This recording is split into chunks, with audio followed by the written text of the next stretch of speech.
Shalom, selamat pagi saudara yang dikasihi Tuhan. Selamat hari Minggu. Kiranya damai sejahtera dan sukacita dari Tuhan Yesus Kristus senantiasa menyertai saudara sekalian. Sebelum kita mendengarkan firman Tuhan dan renungan, marilah kita berdoa. Tuhan Allah Bapa yang baik, kami sungguh bersyukur atas kebaikan dan kemurahan-Mu. Karena Engkau Tuhan yang selalu melindungi kami dalam beristirahat sepanjang malam, sehingga kami dapat bangun dalam kondisi yang baik dan sehat. Jika saat ini kami akan mendengarkan firman-Mu, urapilah kami dengan Roh Kudus-Mu, agar kami dapat mengerti dan memahami apa yang Tuhan sampaikan kepada kami. Terima kasih Tuhan. Di dalam nama Tuhan Yesus Kristus, kami berdoa. Amin. Saudara yang dikasihi Tuhan, bacaan firman Tuhan saat ini diambil dari kitab Amsal pasal 13 ayat 12. Demikian sabda Tuhan. Harapan yang tertunda menyedihkan hati, tetapi keinginan yang terpenuhi adalah pohon kehidupan. Tema renungan saat ini adalah jangan pupus harapan. Saudara yang dikasihi Tuhan, Wilma Glodian Rudolph dilahirkan pada tanggal 23 Juni 1940 dalam keluarga yang sangat miskin. Ia adalah anak ke-20 dari 22 bersaudara. Ayahnya bekerja sebagai kuli angkut barang di perusahaan kereta api, sedangkan sang ibu bekerja sebagai tukang masak dan pencuci baju. Saat ia berusia 4 tahun, Wilma mengalami radang paru-paru disertai demam yang tinggi, menyebabkan kakinya mengalami kelumpuhan karena polio. Dokter menyatakan bahwa selamanya ia tidak akan pernah berjalan lagi. Untuk itu kedua kakinya harus menggunakan tongkat. Lama-kelamaan kakinya terlihat semakin mengecil. Namun Wilma tidak pernah menyerah dengan keadaannya itu. Walau ribuan kali terjatuh, ia terus mencoba untuk berdiri. Suatu saat ia nekat melanggar nasihat dari dokter, yaitu dengan membuang tongkatnya dan melakukan langkah pertama yang menurut dokter tidak akan pernah dapat dilakukan olehnya. Ketika itu ia menginjak usia 9 tahun. Selama 3 tahun ia mencoba terus untuk melangkah, berjalan, bahkan berlari.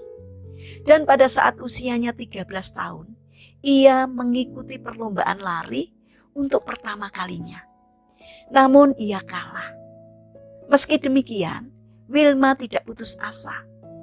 Sejak saat itu ia terus mengikuti pertandingan di ratusan lomba lari. Dan ratusan kali pula ia mengalami kekalahan. Hingga suatu hari ia berhasil memenangkan perlombaan lari dalam suatu kejuaraan negara bagian yang membuatnya meraih beasiswa.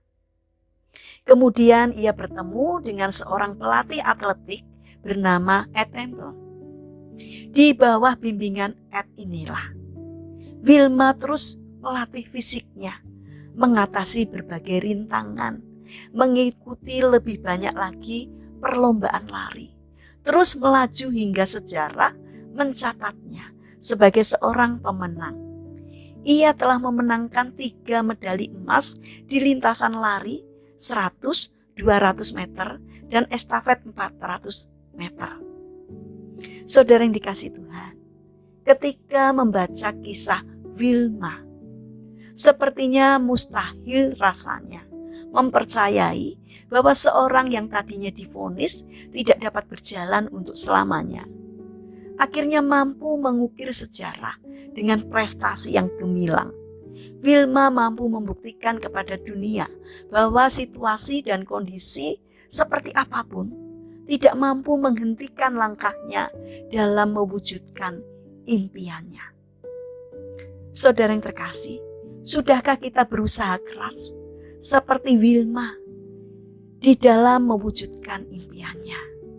Jangan biarkan impian kita terkukung di dalam memori tanpa aksi. Walau sering terjatuh, teruslah untuk berlari sampai langkah terhenti di garis finish. Jatuh bukanlah tanda kegagalan. Terjatuh dan tidak mau bangkit lagi, inilah kegagalan yang sesungguhnya. Mari kita bangun karakter jangan menyerah, supaya apa yang menjadi harapan kita dapat terwujud. Mari kita berdoa. Tuhan Yesus yang baik, kami ingin menyerahkan seluruh kehidupan kami kepadamu. Kuatkan dan hiburlah hati kami, agar kami mampu mewujudkan impian kami. Bantulah kami ya Tuhan, agar tidak mudah menyerah dalam meraih impian kami. Bapa yang baik, saat ini kami berdoa untuk saudara-saudara kami yang mengalami sakit dan lemah fisik. Kami mohon belas kasih dan kemurahan-Mu. Kiranya Tuhan menolong, kiranya Tuhan menjamah dan memberikan kesembuhan. Saat ini kami mendoakan bagi mereka yang mengalami permasalahan, pergumulan, dan kesulitan hidup. Kiranya Tuhan berkenan hadir untuk menolong dan memberkati mereka. Bapa yang penuh kasih, saat ini kami ingin menyerahkan untuk aktivitas kami hari ini kepadamu. Sertai dan tolong kami. Berkati apapun yang kami kerjakan hari ini, supaya mendatangkan berkat, tidak hanya bagi diri kami sendiri, namun juga bagi sesama kami. Terima kasih Tuhan. Dalam nama Tuhan Yesus Kristus, kami berdoa. Amin. Puji Tuhan, saudara yang terkasih, selamat hari Minggu, selamat beribadah. Kiranya firman Tuhan dan renungan hari ini dapat menjadi berkat bagi kita semua. Haleluya.